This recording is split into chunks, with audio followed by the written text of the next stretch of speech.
Welcome back. So, here we are again, still on the trail of an elusive map, and we still seem to hear the same arguments going nowhere fast. So what are we to do? As I've mentioned a couple of times, we don't need a map, but it's a nice thing to have. And anyone who's taken a mild interest in the matter will probably have seen enough maps to last them a lifetime.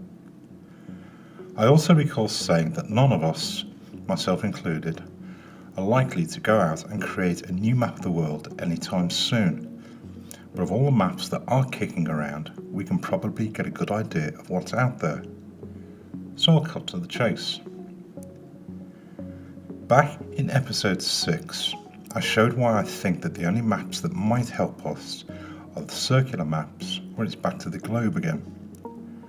The dew line across the top of Canada seems to preclude all the flat maps that have the North Pole at the edge or at one of the corners. If you believe that the world is flat, I would suggest that the circular layout is the only one that gives us a start point. So let's pick this up where we left off. The circular layout seems to date as far back as 1781. That's the oldest reliable map that I can find so far, and it seems like as good a start point as any other. The layout seems to have a fairly consistent track record. So let's dig a bit deeper. I'm going to use Alex Gleason's map again, because it's still the cleanest map that I can find, and I think it still has a few more treasures for us to find. Aside from being a fairly clean map, Alex Gleason's map is also quite distinctive. That big red border around the edge tends to make it stand out from the others. And perhaps it's because it is rather distinctive that people tend to name this one when the circular map is called into question. You've all heard the disparaging remarks where people have variously referred to it as the Lil Pizza Pan model or the Lil Snow Globe map, and presumably in some vain attempt to discourage people from using it. Before I go any further, I'd like to provide a caveat. I know there are problems with making a final map. 1/4 of the known world is effectively out of bounds.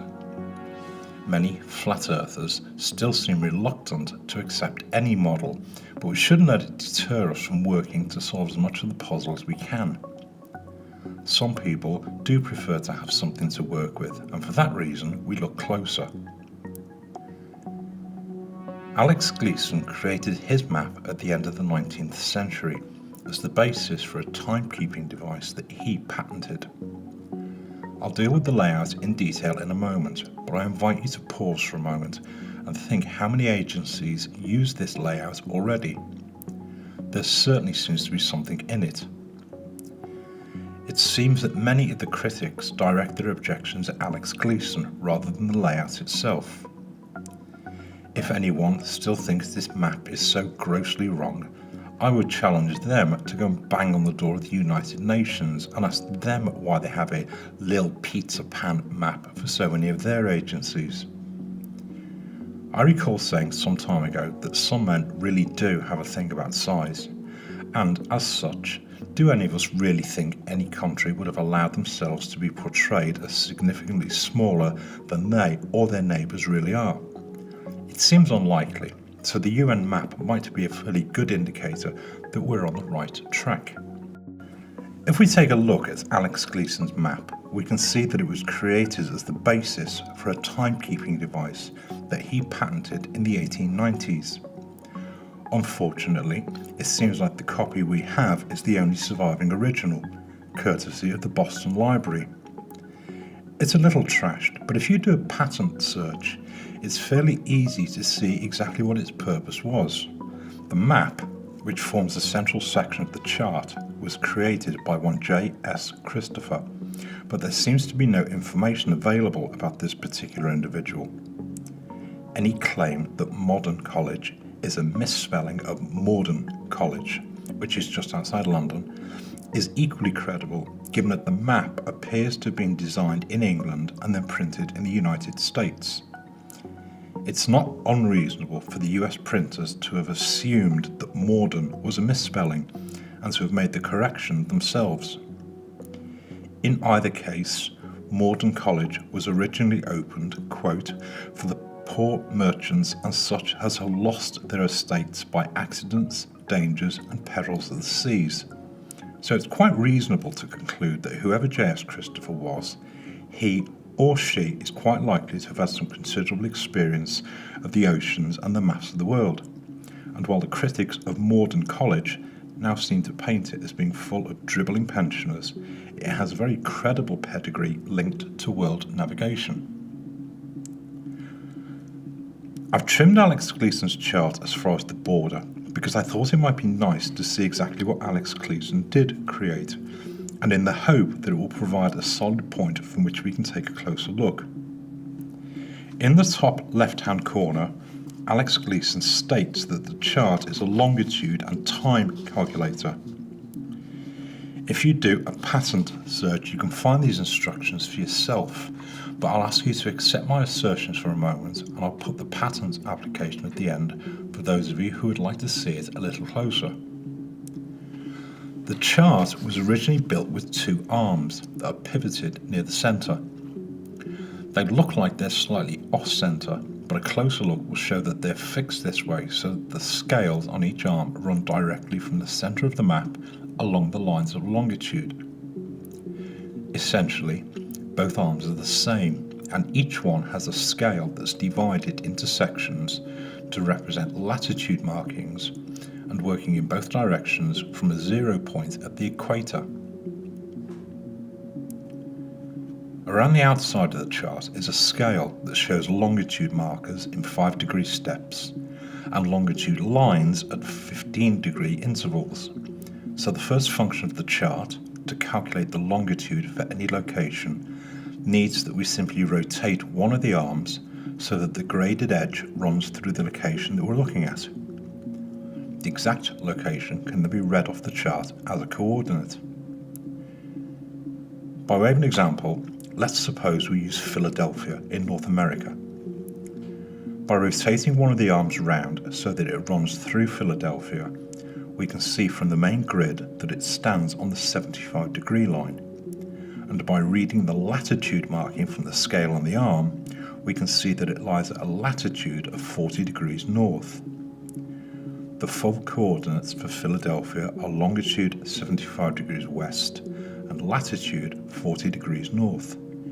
It really is that simple. The time calculator is just as easy, almost painfully easy. Take any two locations on the map that you want to compare and rotate each of the arms so that one arm runs through each location.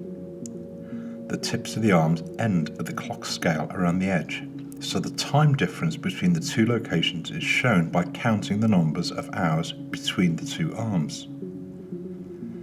Again, by way of an example, let's suppose we want to compare London and Philadelphia. If we rotate the arms so that one rests over each location and count the hours between them, we'll see that they are 5 hours apart. The calculation part comes by using the scale around the outside edge like a clock. A spring washer keeps the arms the same distance apart, in this case 5 hours. I'll assume that we're in London at 3 p.m. and rotate the arms so that the later arm is moved to 3 p.m. on the clock dial, and the Philadelphia arm will show that the time there is 10 a.m. Remember, some countries use daylight savings time. As complicated as it may have appeared, Alex Gleason's time chart really is that simple. In fact, if you take a look at the patent application, he states that it really is simple enough for a child to use and no harder than reading the time from the face of a clock. If you take a closer look at the patent application, you'll notice that the accompanying map doesn't have quite as much detail as the poster version that most of us have seen. I can only hazard a guess as to why there's so much more information on the poster version, but given that no one else seems to have staked any claim to it, I'm inclined to believe that it was developed a little further when the poster version was produced to include some of the additional information around the main layout. Alex Gleason also seems to have been sufficiently satisfied that the entire layout was his invention to have placed his name at the top and to add the title that it serves as a new standard map of the world. As I said a moment ago, Alex Gleason's map is remarkable largely because it's quite distinctive. It seems that much of the opposition appears to be directed at Alex Gleason rather than the layout itself. So let's see if we can take some of the heat out of it and concentrate on the facts. The best copy that we have has the remains of one of the original arms. A nice touch, but a bit of a distraction for our purposes, so let's get rid of the arm and clean it up a bit. If we trim all the extras away, we can concentrate on the map itself. And if I trace the layout, we can pull the map away, and it's no longer Alex Gleason's map. In fact, it's nobody's map now. All I want to preserve is the layout of the land masses themselves. I'll explain why in a moment. I've also taken the liberty of putting Mount Meru back at the North Pole as an alternative to the blank, empty space that the globe seems to suggest.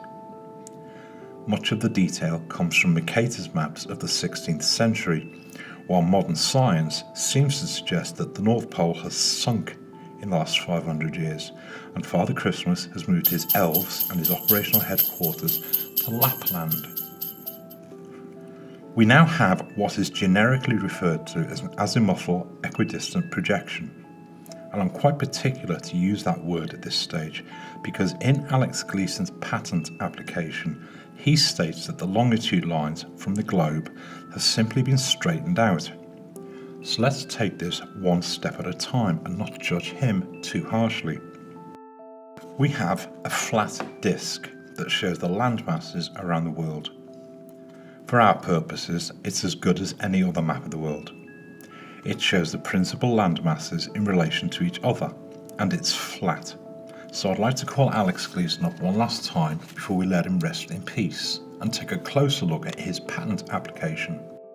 When someone files a patent application, the date that it's filed is recorded to avoid people stealing an idea while an application is processed or pending. As such, the date that a patent is filed and the date that it's finally allowed to stand are usually some time apart. It's the date allowed that matters most because it's the earliest date that the invention is considered to exist.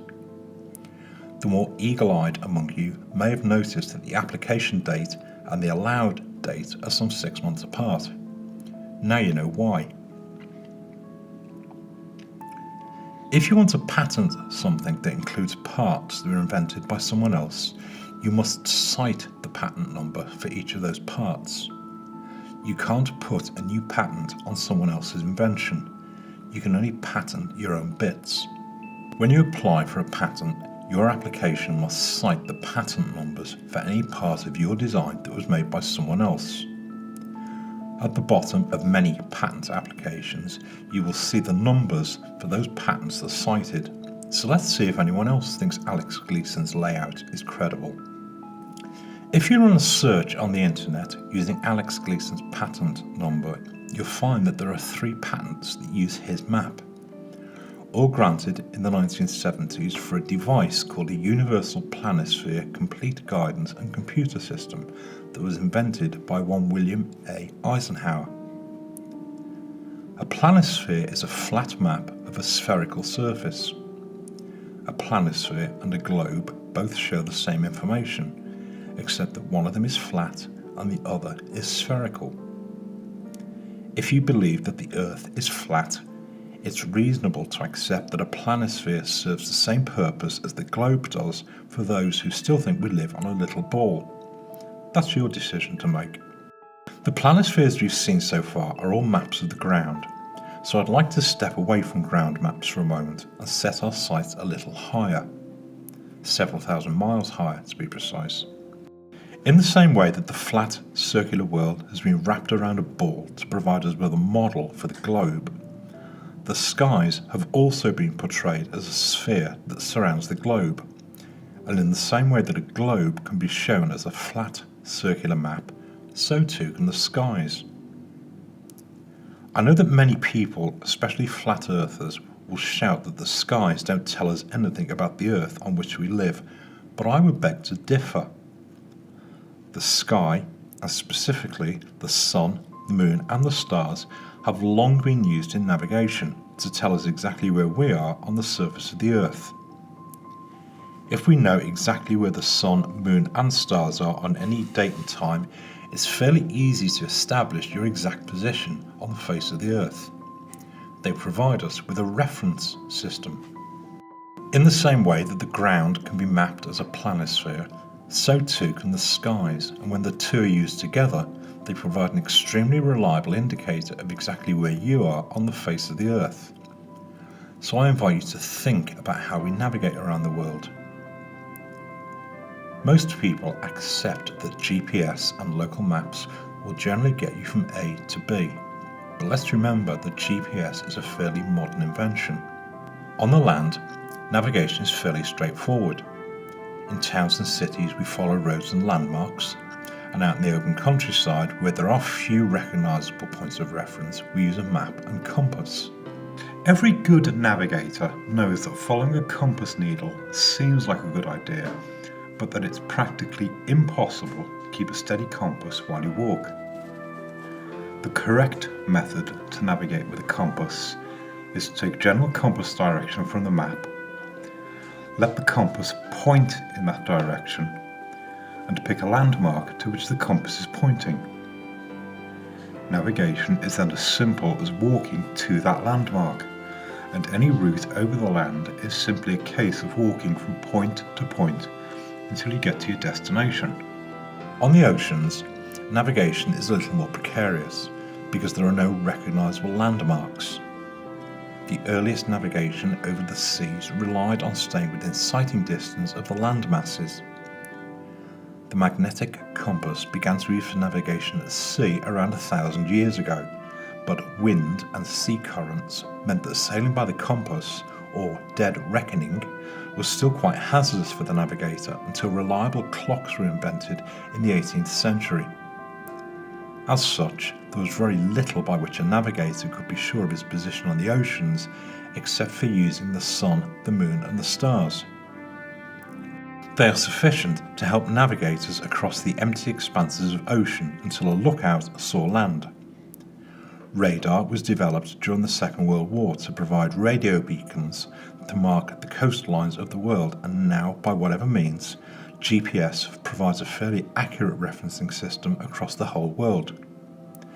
Most modern navigators rely on GPS, but any good navigator will at least have a working knowledge of the lights in the sky for emergencies. The sun, the moon and the stars all follow very precise patterns in the sky, and if you know where they are at any point in time, they can be used to calculate exactly where you are. Navigation needs only to head in the direction in which the compass is pointing and use the sun, moon and stars as markers to check that you don't stray too far from your planned course. Knowing where each of them are for any particular time and date has long been calculated by the astronomical and naval institutions of the world, and to find where they are on any particular time and date we use an ephemeris.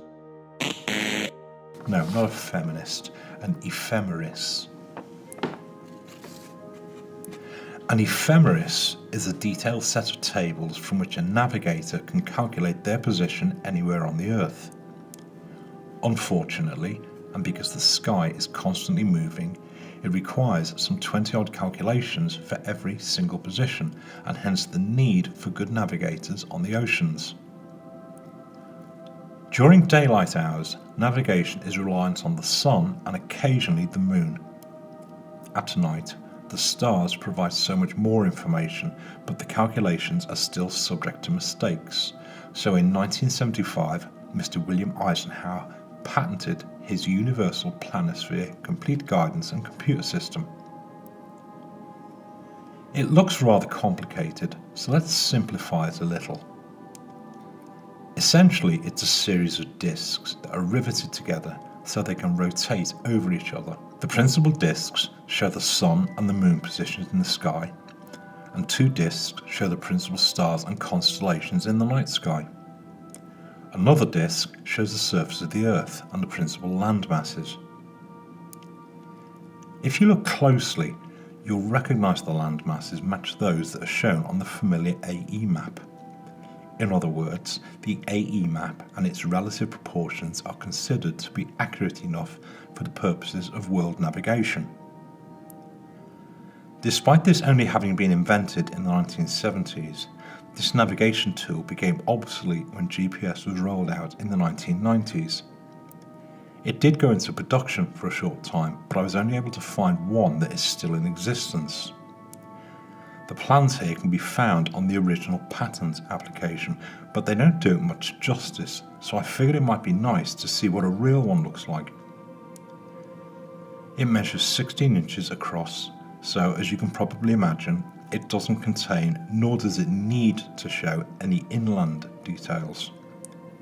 For all practical purposes, it needs only to show the coastlines of the world continents.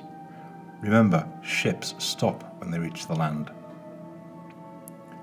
For anyone who takes a moment to look at the patent application, you'll read that it can be used to show which lights in the sky are above which points on the Earth, and conversely, which points on the Earth are below the various lights in the sky. It shows what the sky looks like from the ground. So, in closing, the flat, circular map of the world seems to have a fairly reliable track record for the purposes of navigation around the world when coupled with the lights that we all see in the sky. Given that 1/4 of our world is still effectively out of bounds, this is certainly not an assertion by me that this is what a full map of the world looks like, but it does seem to add one more piece to the puzzle. If you believe that the world is flat, I would suggest that the flat, circular layout provides an accurate indication of how the various continents are placed in relation to each other, but that's your decision to make. The lights in the sky can tell us nothing in themselves of the shape of the Earth, but they certainly do provide us with a reliable reference system. Perhaps the lights in the sky have more to tell us. Thank you for listening.